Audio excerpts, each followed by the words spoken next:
Welcome back to clean news Rajasthan. चलिए देखते हैं राजस्थान की 15 फटाफट बड़ी खबरों को। दीपावली से पहले 159 परिवारों को मिला अपना घर, खुशियों का बड़ा तोहफा। दीपावली से पहले जयपुर के 159 परिवारों के चेहरों पर खुशी की चमक लौट आई, जब यूडीएच मंत्री जबर सिंह खर्रा ने उन्हें राजस्थान हाउसिंग बोर्ड की समृद्धि अपार्टमेंट योजना के तहत आवंटन पत्र सौंपे। शहरी सेवा शिविर 2025 के तहत आयोजित इस कार्यक्रम में बताया गया कि 35 लाख रुपए कीमत वाले फ्लैट्स को 31 लाख रुपए में उपलब्ध कराया गया है। मंत्री खर्रा ने कहा कि योजना को शुरू हुए मात्र 23 महीने हुए हैं और अब इसका परिणाम सामने है। उन्होंने भरोसा दिलाया कि भविष्य में भी अल्प और मध्यम आय के वर्ग के लिए किफायती और गुणवत्तापूर्ण आवास योजनाएं लगातार लाई जाएंगी, ताकि हर परिवार का अपना घर का सपना साकार हो सके। दीपावली से पहले शिक्षकों की टेंशन बढ़ी, बोर्ड परीक्षा डेटा एंट्री का नया काम। प्रदेश भर के सरकारी शिक्षकों के लिए दिवाली से पहले एक और नया प्रशासनिक काम जुड़ गया है।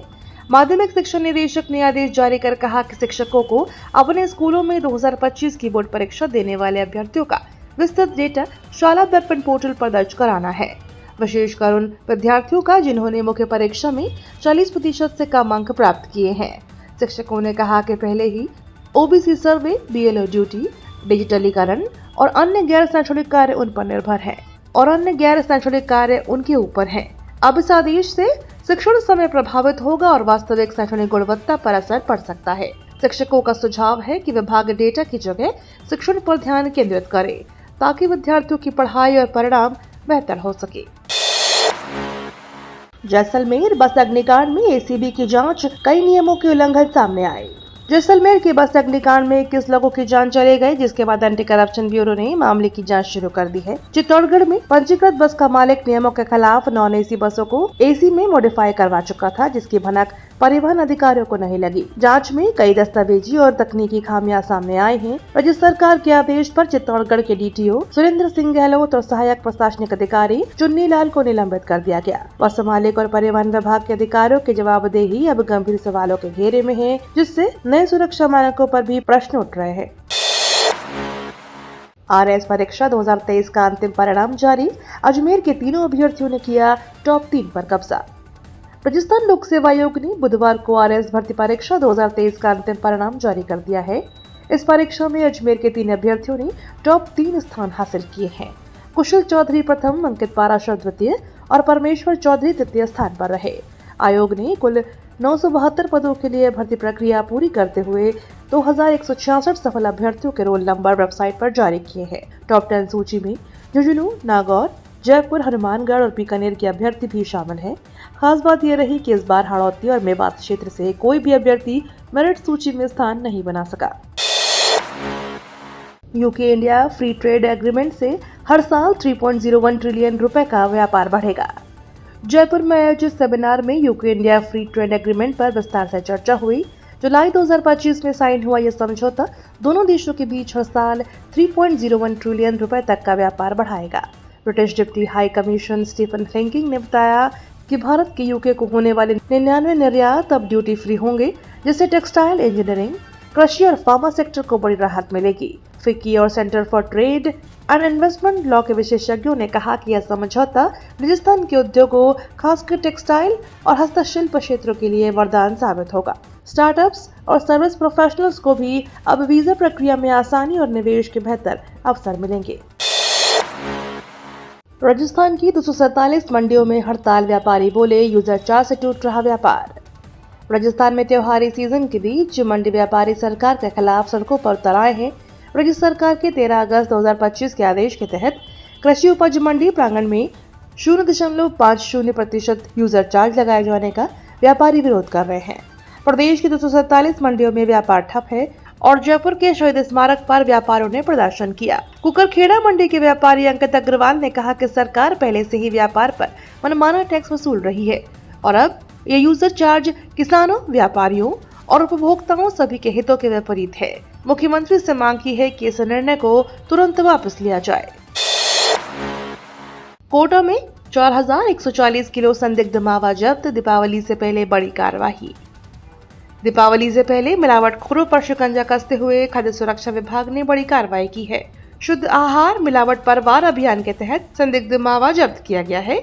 यह मावा बीकानेर से बस के जरिए कोटा लाया जा रहा था, जिसे डीएसएम फ्लाईओवर के पास दबिश देकर पकड़ा गया। अधिकारियों ने इसे कोल्ड स्टोरेज में सील कर 8 नमूने लैब टेस्ट के लिए भेजे हैं।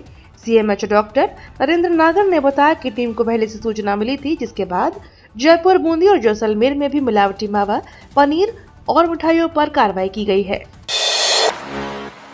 साइबर फ्रॉड के खिलाफ सख्त कार्रवाई। राजस्थान के 1,28,000 मोबाइल और 21 lakh SIM block. Cyber fraud के बढ़ते मामलों के बीच राजस्थान के दूरसंचार विभाग ने बड़ी कार्रवाई की है। विभाग ने साइबर अपराध में उपयोग हुए 1,28,000 मोबाइल हैंडसेट और 21 लाख से अधिक सिम कार्ड ब्लॉक करवाए हैं। साथ ही संदिग्ध सिम बेचने पर 769 सिम विक्रेताओं को ब्लैकलिस्टेड किया गया है। अपर महानिदेशक मुकेश कुमार चौहान ने बताया कि राजस्थान में 87,575 खोए या चोरी हुए मोबाइल का पता लगाया गया, जिसमें से 37,549 मोबाइल बरामद कर मालिकों को लौटाए गए, जिनकी कीमत लगभग 57 करोड़ रुपए है। देश भर में दूरसंचार साधनों का दुरुपयोग रोकना और नेटवर्क सुरक्षा सुनिश्चित करना विभाग की शीर्ष प्राथमिकता है। उदयपुर में पर्यटन मंत्रियों का सम्मेलन संपन्न, मिले शानदार सुझाव।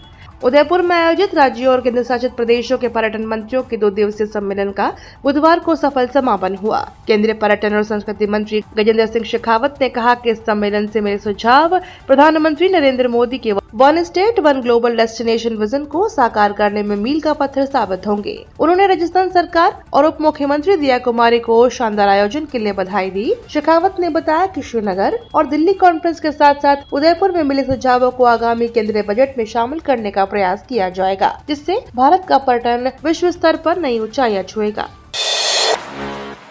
गैर पेंशन भोगी सैनिकों को दिवाली का तोहफा, वित्तीय सहायता में 100% की बढ़ोतरी। रक्षा मंत्री राजनाथ सिंह ने दीपावली से पहले गैर पेंशन भोगी पूर्व सैनिकों और उनके आश्रितों को बड़ा तोहफा दिया है। केंद्र सरकार ने उनकी वित्तीय सहायता में 100% वृद्धि को मंजूरी दी है। अब निराश्रित अनुदान, शिक्षा अनुदान और विवाह अनुदान जैसी योजनाओं के तहत दोगुनी राशि मिलेगी। यह निर्णय 1 नवंबर 2025 से लागू होगा। रक्षा मंत्रालय के अनुसार यह कदम पूर्व सैनिकों के कल्याण, सम्मान और सामाजिक सुरक्षा को मजबूत करने की दिशा में एक अहम पहल है। ई रिक्शा ने बिगाड़ा जयपुर का ट्रैफिक, आरटीओ ने बनाया कड़ा प्रस्ताव। जयपुर में ई रिक्शा अब ट्रैफिक जाम की बड़ी समस्या बन गए हैं। शहर के प्रमुख चौराहों और बस स्टैंड के आसपास सैकड़ों ई रिक्शा खड़े रहते हैं, जिससे यातायात बाधित हो रहा है। परिवहन विभाग की जांच में पता चला कि कई लोगों ने 5 से 10 ई रिक्शा अपने नाम पर रजिस्टर कर रखे हैं और उन्हें किराए पर चला रहे हैं। आरटीओ ने प्रस्ताव दिया कि भविष्य में एक व्यक्ति केवल एक ही ई रिक्शा रजिस्टर करवा सके। इस नियम से शहर में ई रिक्शाओं की संख्या लगभग 40,000 तक सीमित होगी और ट्रैफिक व्यवस्था बेहतर रहेगी। राजस्थान की हवा में जहर, जयपुर और कोटा में AQI खतरनाक स्तर पर। आज राजस्थान के कई शहरों में वायु गुणवत्ता गंभीर रूप से प्रभावित है। राजधानी जयपुर का AQI 124 दर्ज हुआ, जो पुअर श्रेणी में आता है। वहीं कोटा में स्थिति और चिंताजनक है। AQI 166 यानी हवा अनहेल्दी स्तर पर पहुंच गई है। बच्चों, बुजुर्गों और श्वसन रोगियों को विशेषकर सावधानी बरतने की आवश्यकता है। जयपुर और सीकर में हवा थोड़ी बेहतर है, लेकिन जोधपुर, अजमेर, भिवाड़ी, पाली, अलवर और चित्तौड़गढ़ में प्रदूषण उच्च स्तर पर है। मुख्य कारण है कि वाहनों का उत्सर्जन, निर्माण गतिविधियां और कारखानों से निकलने वाला धुआं। शाम और रात के समय प्रदूषण और बढ़ जाता है। जोधपुर अस्पताल में पहुंचे गहलोत, कहा DNA जांच से ही सामने आएगा सच। जैसलमेर बस हादसे के बाद जोधपुर के महात्मा गांधी अस्पताल में भर्ती घायलों से मिलने पूर्व मुख्यमंत्री अशोक गहलोत पहुंचे। उन्होंने डॉक्टरों से घायलों की जानकारी ली और मृतकों के परिजनों से मोर्चरी में जाकर सांत्वना दी। गहलोत ने कहा कि यह बहुत दुखद घटना है और मृतकों की पहचान के लिए DNA जांच आवश्यक है। उन्होंने प्रशासन से आग्रह किया कि जांच जल्द पूरी की जाए। हादसों के कारणों पर भी सवाल उठाए जाए। तकनीकी खराबी, लापरवाही या बस में किसी फॉल्ट की संभावना। परिजनों को न्याय और स्पष्ट जवाब मिलने तक सरकार सतर्क रहे। दीपावली से पहले बांसवाड़ा को रेल सुविधा की सौगात। आजादी के बाद से रेलवे की सुविधा से वंचित बांसवाड़ा जिले को दीपावली से पहले बड़ी सौगात मिली है। रेल मंत्रालय ने दाहोद, बांसवाड़ा और नीमच के बीच नई रेल लाइन के फाइल लोकेशन सर्वे की मंजूरी दी है। आदिवासी बाहुल क्षेत्र में रेलवे कनेक्टिविटी बढ़ाने के लिए यह कदम अहम माना जा रहा है। 100 किलोमीटर लंबी इस रेल लाइन से बांसवाड़ा का जुड़ाव दाहोद और आसपास के जिलों से मजबूत होगा। इससे न केवल यातायात सुगम होगा बल्कि क्षेत्र की आर्थिक और सामाजिक विकास में भी महत्वपूर्ण योगदान मिलेगा। परियोजना से आदिवासी समुदाय को एक सीधी सुविधा मिलेगी। राजस्थान कांग्रेस में संगठन सृजन नहीं, विध्वंस का दौर। राजस्थान कांग्रेस का संगठन सृजन कार्यक्रम संगठन की मजबूती की बजाय विवाद का कारण बनता दिख रहा है। जिला अध्यक्षों के चयन में बड़े नेताओं की निजी रोटियां और चमचों को पद देने की होड़ ने पार्टी के वफादार कार्यकर्ताओं को निराश किया है। जातीय संतुलन बिगड़ने से कई समाज अब भाजपा की ओर झुकाव दिखा रहे हैं। प्रदेश में कांग्रेस के जिम्मेदार नेता ऐसे बनते दिख रहे हैं जिनकी पकड़ कमजोर कार्यकर्ताओं पर भारी पड़ रही है। अगर यह सिलसिला चलता रहा तो राजस्थान कांग्रेस के लिए उत्तर प्रदेश और बिहार जैसी चुनौतीपूर्ण स्थिति में बदल सकता है। ये तो थी राजस्थान की बड़ी खबरें। रोजाना सबसे पहले अपडेट पाने के लिए क्लीन न्यूज राजस्थान को अभी सब्सक्राइब करें।